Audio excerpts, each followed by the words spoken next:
Welcome to the Washington AI Network podcast. I'm Tammy Haddad, founder of the Washington AI Network, where we bring together official Washington, D.C. insiders and AI experts who are challenging, debating, and just trying to figure out the rules of the road for artificial intelligence. This special episode features a keynote interview on AI with Senator Chuck Schumer, Majority Leader of the U.S. Senate. He has made AI one of his highest legislative priorities. The conversation you're about to hear took place at the Special Competitive Studies Project's inaugural AI Expo for National Competitiveness on Wednesday, May 8th in Washington, D.C. Join us as Senator Schumer reveals for the first time his roadmap for AI legislation. You'll also hear the leader's wide-ranging take on AI, including election concerns, competition with China, the global race for AI dominance, and the opportunities and challenges AI presents to all Americans. I hope you enjoy the conversation. Thanks for listening. The program begins with Illy Bairaktari, President and CEO of the Special Competitive Studies Project. It is really a true honor and pleasure to welcome back Senate Majority Leader Chuck Schumer. We were supposed to have this session yesterday. Unfortunately, due to a fire emergency, we departed, but Senator Schumer was so kind enough that he came back today to us to share his thoughts about AI and what he thinks we should do to stay as a tech global leader. So he'll be joined on stage by Tammy Haddad, President and CEO of Haddad Media. So I welcome Senator Schumer, who will deliver brief remarks, and then he'll engage with Tammy on a conversation. Please welcome. Thank you, Illy. Thank you so much.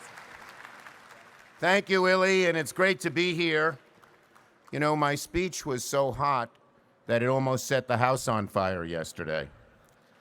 But we're back again to try again. I want to thank Illy not only for his introduction, but for hosting this first ever AI Expo. The SCSP has done great work under Illy and under Eric Schmidt's leadership. He's done a great job too on AI. We thank them both to keep America competitive on the global stage. And I want to thank Tammy for moderating. Over the past year, Tammy has leveraged her media experience and savvy to become a leader in the AI discourse here in Washington. Her group, the Washington AI Network, is helping make sure everyone has a seat at the table as we address the challenges and the opportunities of AI. Now, it's good to be in the room with so many global leaders and innovators from government, business, academia, and more. I spoke to a crowd similar to this one, or nearly similar, last year, when I unveiled my Safe Innovation Framework for Artificial Intelligence with innovation as our North Star. What I said a year ago is true today, too. We're going to need all of you if America is going to win the race for AI, the most important technological race of our time. The age of AI is here. It's changing the world, as we all know, in dramatic and comprehensive ways, changing the way we live and we work and we learn and we interact with each other. I'm here to say that as Majority Leader of the United States Senate, it's one of my highest priorities to make sure that Congress is ready to do its part to keep and advance America as the global leader in AI. We can't let another country get ahead of us. We know this won't be an easy task. In fact, it may be one of the hardest things Congress has ever done, because AI is so complex, so rapidly evolving, so broad in its impact, touching almost every aspect of society. And AI is unlike anything Congress has ever dealt with before. You know, if it's healthcare or defense, we have a long track record. We know what's happened. We know how we've interacted. But this is all brand new. In many ways, we're starting from scratch. One of the key words of what we're doing is bipartisan. That's the only way you get things done these days in the Congress. And so I reached out to Senator Heinrich, a fellow Democrat, and two great Republicans, Senator Rounds and Young, last year to form the bipartisan Senate AI Working Group. And I knew if we were going to make real progress on AI, it had to be bipartisan. I also knew Congress didn't do it alone. We needed lots of help. So last fall, our group convened a series of bipartisan AI Insight Forums, the first of its kind settings to gather the top minds in AI. Very soon, our group is going to release a policy roadmap highlighting many of the findings and areas of consensus from these forums. But one thing is clear, something I've said from the beginning: innovation must be our North Star. Everyone's agreed we need some kinds of guardrails, but those guardrails cannot stand in the way of innovation. Everyone agreed that any action we take on AI must encourage, not stifle innovation. But at the same time, as I mentioned, everyone agreed on the need to balance innovation with proper guardrails. If people don't trust that AI is safe and reliable, or if innovation comes at the cost of America's economic security or civil rights or liberties, it's going to limit AI's potential. So there's no question about it. This is exceedingly ambitious. And if there are a few words, if I had to pick 3 words that we focus on, one is innovation, right? One is bipartisan, and one is humility. This is such an enormous task that we have to approach it with a good degree of humility. Those of you who know me, though, know I am the ultimate optimist. America's led the way in some of the greatest innovations of our time. I believe we can do it again. So thanks for being here. Thanks for caring. I look forward to our discussion. Thank you. Thank you so much. I appreciate it. Well, welcome again to the AI Expo. How about all the folks here to see you? Let's thank Senator Schumer for bringing AI front and center to all of the Senate. But you know, this session has been already incredibly ambitious. You've got the Infrastructure Act, you've got chips. There are so many monumental bills. Why focus on AI in this election year where it's a divided Congress? Why do that? Yeah, look, we did accomplish a great deal. Our Congress 2 years ago was the most ambitious in 30 years. Robert Cairo, when he wrote his book, Master of the Senate, said to me, "You're the Jewish LBJ." But so why do AI? Well, because AI is the most important development in our time. It's broad-based. It touches every aspect of society. It's going to have so much, it could have so much positive effect. The idea of curing cancer, that's going to make billions of people around the world happy, or curing world hunger, or prevent us from being attacked. These are amazing things. So to not deal with this issue would be a dereliction of our responsibility. I think it was really important. You know, Teddy Roosevelt said he was the man in the arena, and he had no choice but to move forward. That's in a sense how I feel and we feel in the Senate. We're the people in the arena. And if we don't do anything, China could get ahead of us. You know, they're spending much more money right now on investing in science and AI than we are. Now, make no mistake about it. Americans, person for person and dollar for dollar, we're a lot better because of the great innovative qualities in our society and because we have so many immigrants come to this country with great ideas. But if we do nothing, China, with a whole different system, their AI is interested in things like facial recognition and surveillance and stuff like that. They could get ahead of us. So we had to do it that way. And similarly, if we didn't look at certain guardrails, it might be the case where the people who would cut corners would gain advantage over those who didn't. So we needed to look at all of this. And the moment came to me, we had a model, which is, you mentioned it, Tammy, the Chips and Science Bill.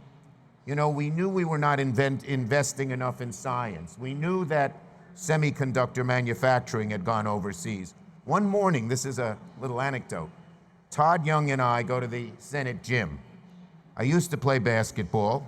I wasn't very good. Our team's motto at Madison High School was, "We may be small, but we're slow." But I had to, started riding a bike. And Todd and I are in the gym, and you know, when you're a 60-year-old or so, panting away on your bicycle, inhibitions fall away. And we said, why don't we do something together and bring chip manufacturing back and invest heavily in NIH and NSF and things like that.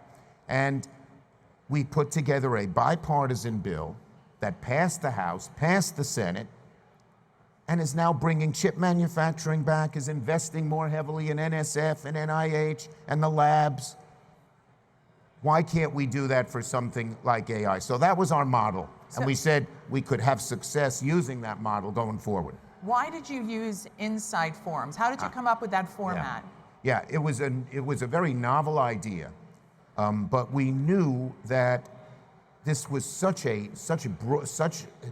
three areas, so broad, so rapidly changing, and so important, and with so little roadmap, that to just have a typical congressional hearing where one senator gets up and talks for 5 minutes and then a Republican and rebuts him.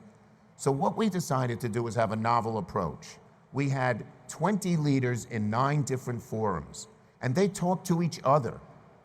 Right, Senators, but you had Elon Musk and Liz Schumer, the president of the AFL-CIO. I am sure everyone agrees they were never in the room together before. and they were never. We also had Elon Musk and Mark Zuckerberg within 3 seats of each other, and they didn't fight or anything like that. They were both very well behaved. But each of these forums, I take a minute on this because it's so important. Each of these forums, the first forum had all the leaders of industry, people who were not in the industry. We had Liz Schumer, we had Maya Wiley, the head of the Civil Rights Commission, but they were the overview. The first question is, should government get it all involved? The unanimous consensus was yes, we had to. We had to do it in a careful way.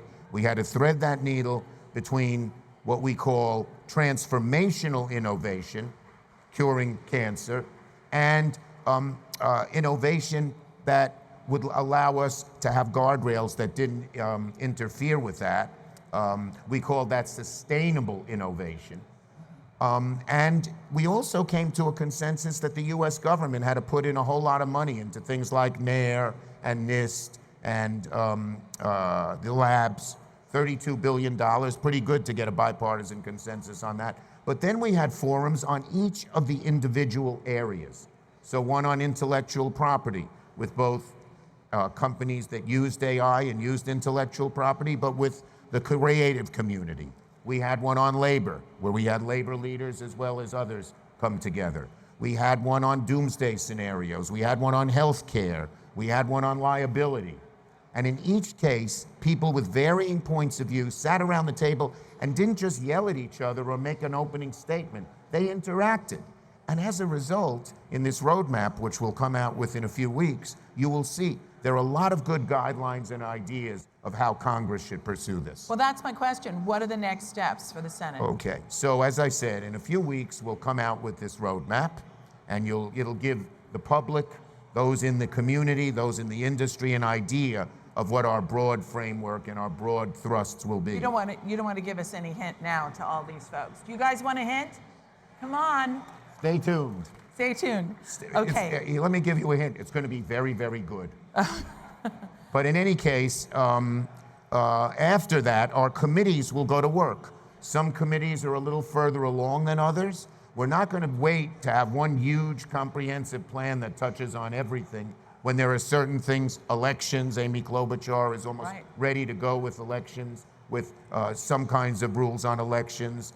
You know, if we have these deep fakes and no one believes that democracy worked in 2024, it could really stint growth of AI and even stint growth of democracy. So some of them will come out sooner, some of them will come out later, but you will see different committees taking our roadmap and translating that, concretizing that into legislation.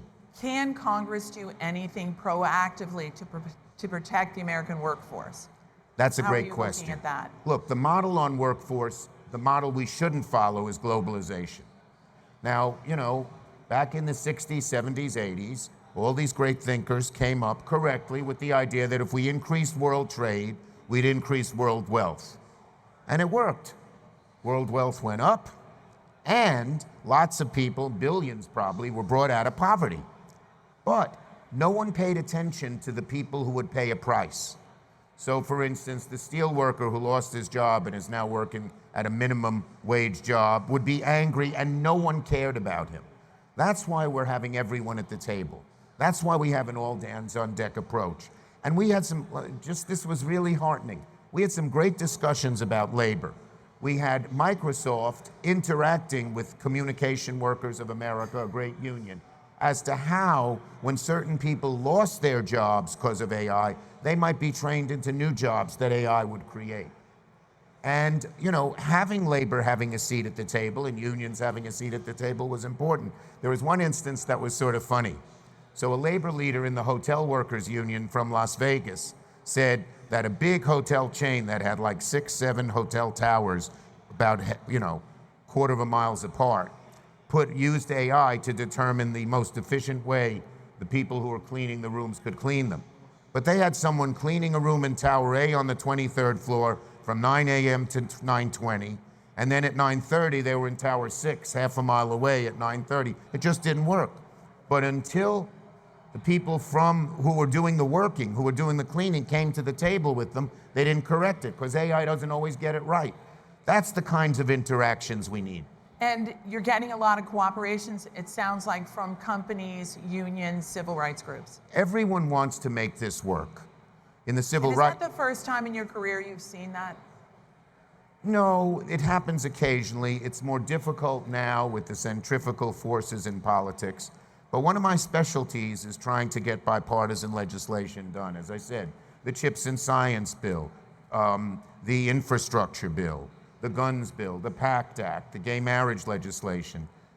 We got a lot done. You still can get things done in a bipartisan way if you ignore the extremes on each side and don't write each other, and the middle doesn't write each other off. Well, you're talking about innovation a lot. It's your North Star. What do you mean by innovation? Well, as I said, that's a great question. She's very good at this. 2 types, as I said. Transformational innovation. That's the beauty, the glory almost of AI. Cure cancer, end world hunger, protect us from other people going after us, on terms of defense. And you could list 100 of these positive things that could advance society more dramatically than we've seen advances in a very long time. But there's also, we didn't want to rule out, and that's why I came out with a few months ago something called safe innovation. And we didn't want to rule out, and every one of the people participating, even some of the most conservative, generally anti-government people, agreed. We had to have also some kind of innovation. We call it sustainable. How do you make sure AI is sustainable given the problems that people might see in labor and civil rights? We had one on doomsday scenarios, because some people fear, they say if there's only a 10% chance AI could create a virus that would wipe out humanity, we ought to stop it. Well, how do we deal with those issues? Yeah, do you think there's too much talk about doomsday and AI? I think we have to talk about it, because to not talk about it, the fears get worse. I have a bill to allow the Defense Department in a way that doesn't interfere with intelligence, right, to disclose what we found out by UFOs, by whatever the other 3 letters they use for those are now. But knowledge is better. So having discussions about this can actually allay people's fears that we're looking at it and maybe there's something we can do. And how do you keep fairness in innovation? By having all hands on deck, by bringing people from all different parts of society to come and discuss this and make it work. Because again, if God forbid, and I wouldn't want it to happen because I so believe in innovation and transformational innovation, but if God forbid there becomes a crescendo in society, this is unfair, this is going to throw millions out of work and hurt our economy, or doomsday, the whole enterprise could be squashed. Now, you've been all over the world recently, and I have to ask you, on the geopolitical side of AI, how does the U.S. stay ahead of everyone else? That's another place where our little motto of all hands on deck applies. We should, the Europeans, in many ways, are hostile in certain ways to our tech industry. Some may call it jealousy, some may call it something else, whatever. We want to avoid that mistake with AI. So we should be reaching out, not so much to China, which probably has a whole different view, but to everybody else. When I went to India and met with Modi and met with some of the business leaders there, we talked about working together on AI. Reaching out to UAE and Saudi Arabia and getting them involved and using some of their resources to deal with the costs of setting up computer models and things like that So is you're important. for all these kinds of partnerships. There's been so many discussed, most recently you. Yes, I love these partnerships, Tammy. And this is, again, just to repeat myself, it's so pervasive and so deep. You can't be on an island and just try to figure out one part of that little island. So let's go to elections. You've mentioned briefly that you're concerned about it. All Americans are concerned about it. People around the world are concerned about it. What is the Senate going to do on that?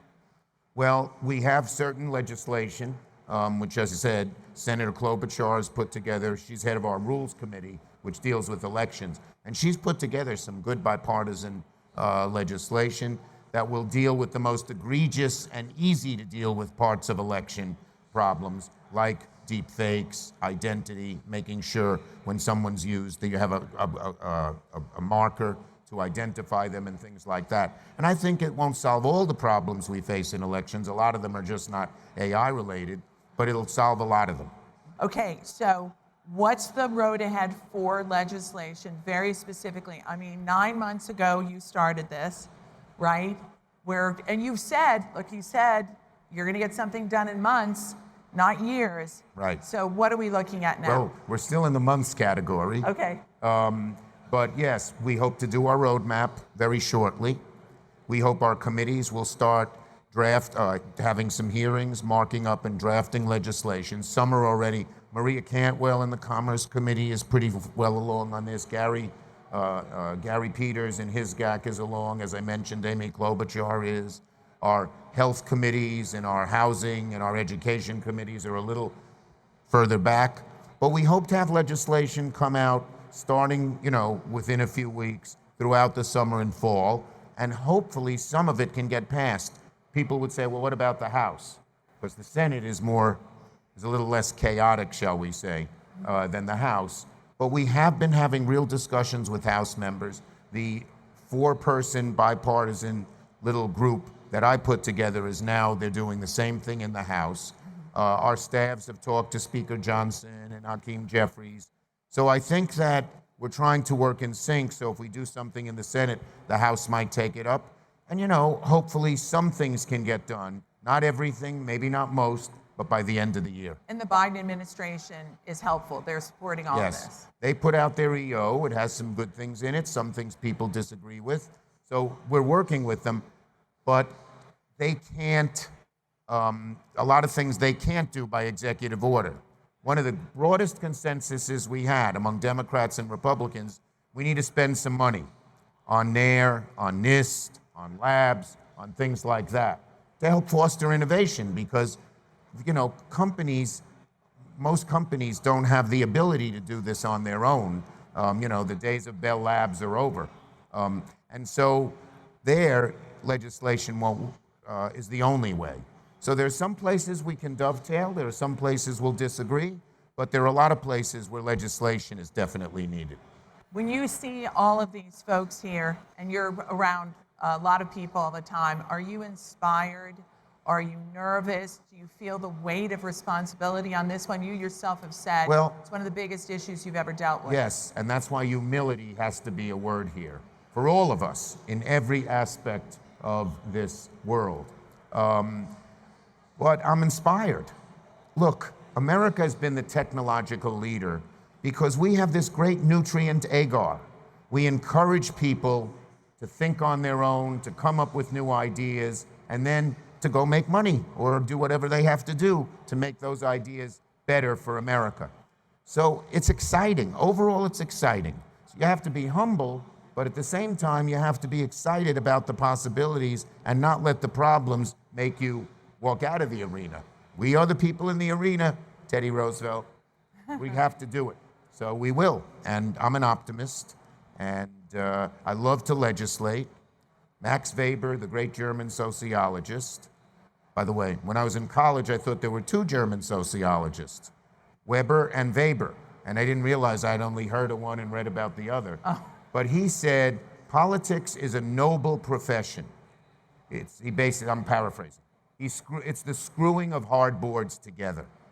That's our job. There are probably no harder boards to screw together than AI, but there's nothing more important to do. So we're gung-ho to get it done. Well, thank you so much for this interview. Let's thank Senator Schumer, our majority leader. Appreciate your time. Thanks for Tammy. everything you're doing in AI. Thank you for the good work you have done. Thank you. Thank you for caring, everybody.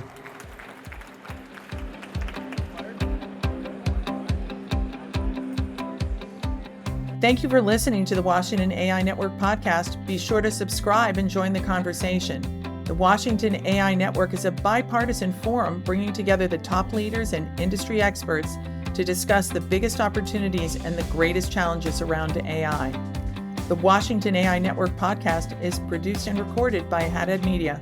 Thanks for listening. Thank you for joining us for this special episode of the Washington AI Network. It was great to talk to Majority Leader Schumer about AI. Pay attention, folks. This legislation's on the move. Thanks for listening.